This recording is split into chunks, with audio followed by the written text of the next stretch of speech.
Hey, this is Martin from Over a Pipe. Who do we got on the line? We have Steph and Skip. Steph and Skip. What's oh my gosh, that boy. What the what? That, thankfully, he didn't say what he's normally been saying. He's been saying what the flick, and I don't know where this term flick is coming from, but he's gonna say flick a couple too many times at school, and somebody's gonna write home a flick note to me. Oh yeah, Arlo said, "What the fudge," and shut the front door and got in trouble. Shut the front door. I mean, you gotta let them say shut the front door. That's. Oh, yeah. I mean, that is.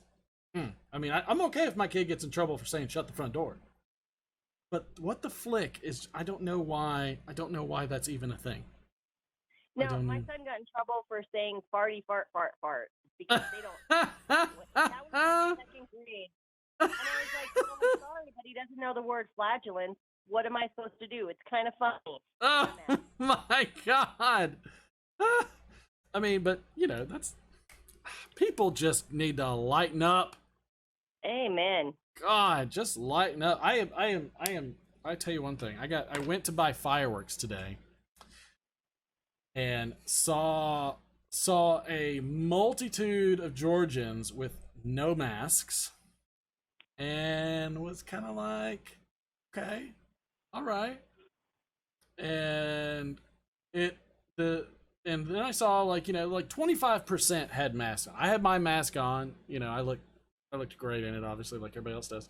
But I had my mask on, and I was getting looks from the people with no masks. Like, and like, they're like, and I'm looking at them like, you're probably diseased. Like, why are you staring at me?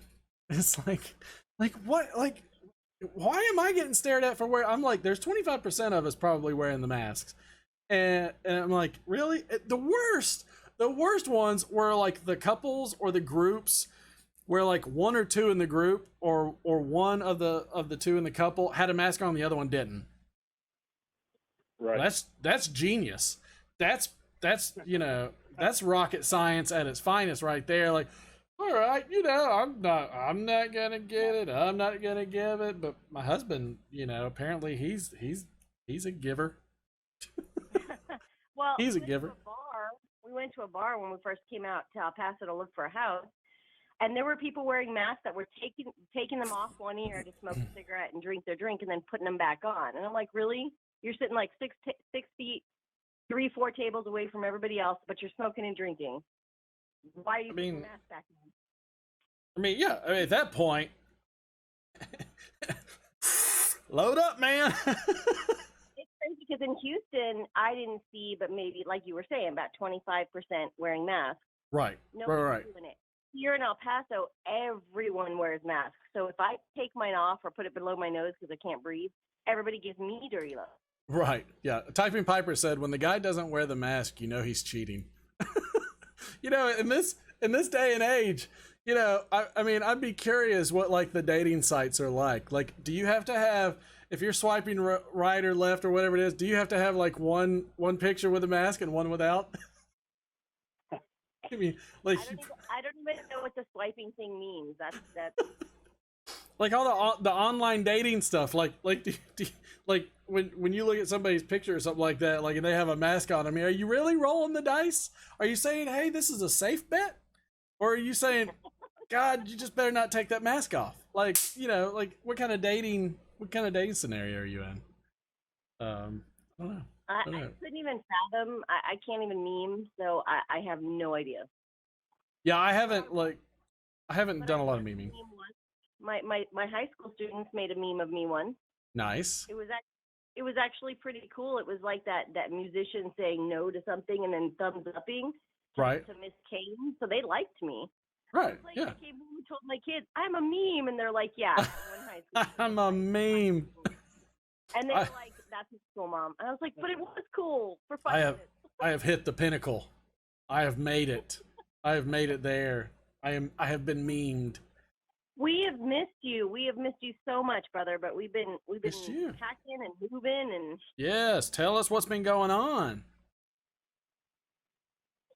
Uh, or don't tell us what's going on, and we'll just make it up. How about we just say what actually happened? We Janice called us, and we had to go pick her up because she had been She's a doll. abducted by aliens. She's a So we took doll. her back to her house. She called. She got my number. I don't know where.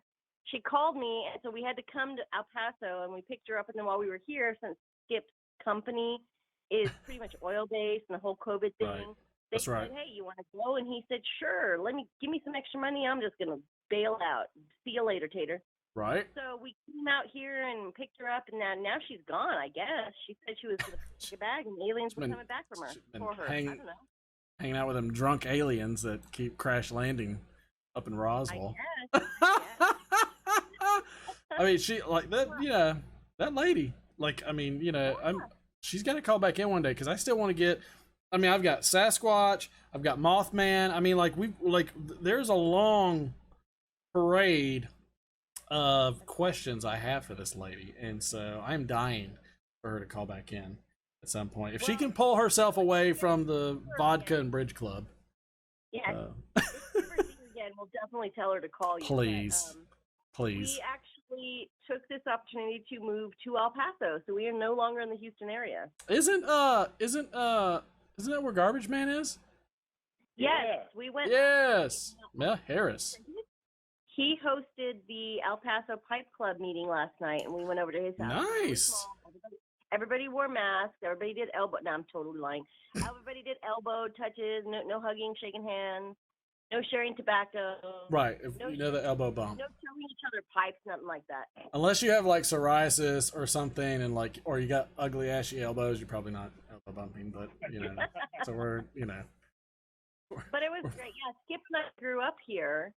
And so our Nice. youngest son is actually going to go to high school where he and I both graduated from. So that's kind Oh, that's cool. Yeah, I mean, my kids go to the school that I went through growing up, and That's so awesome.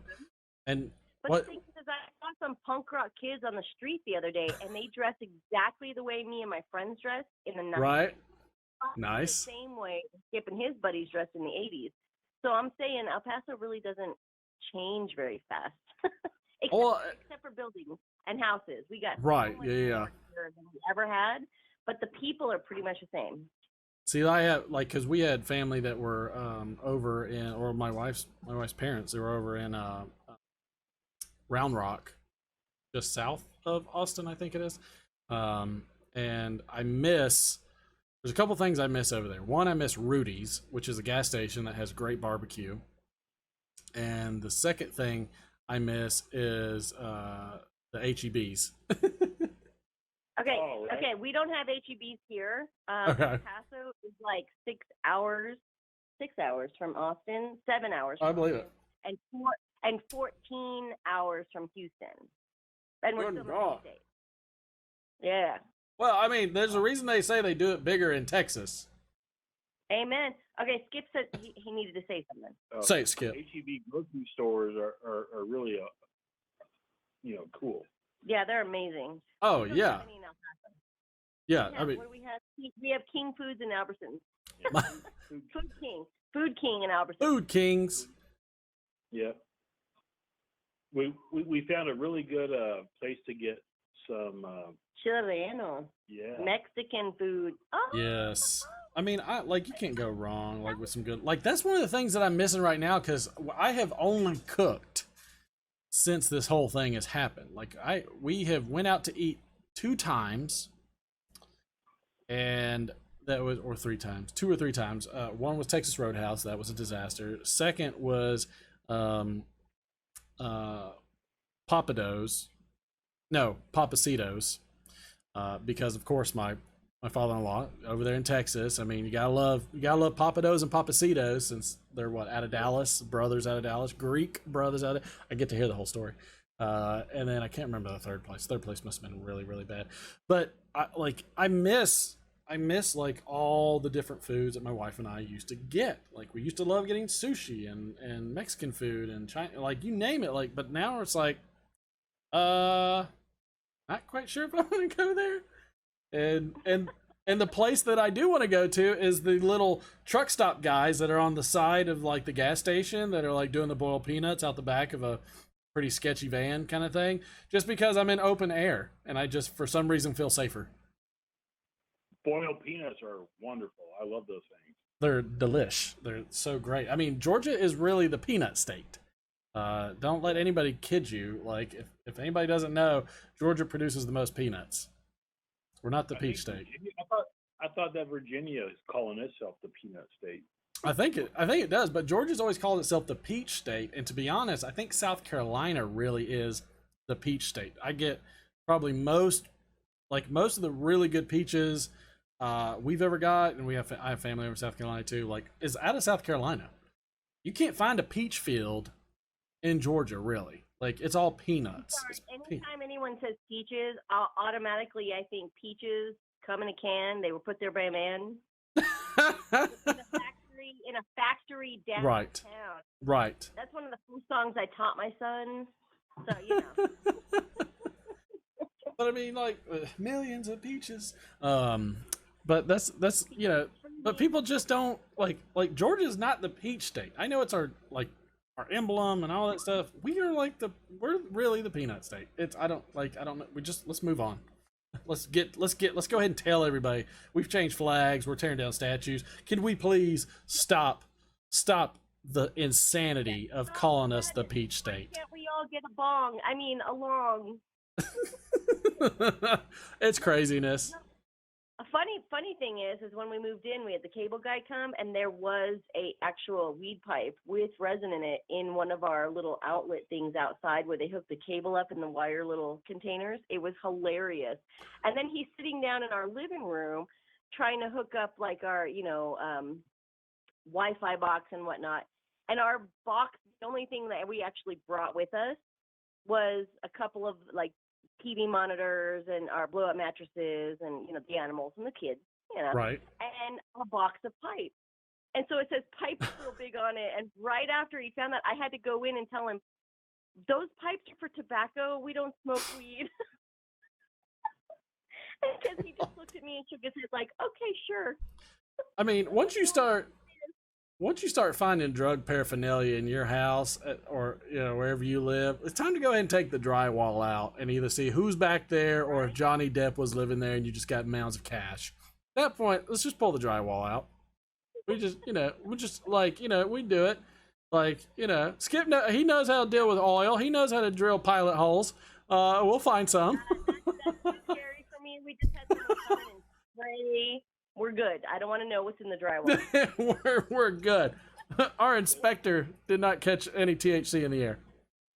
There has been a black van parked out front.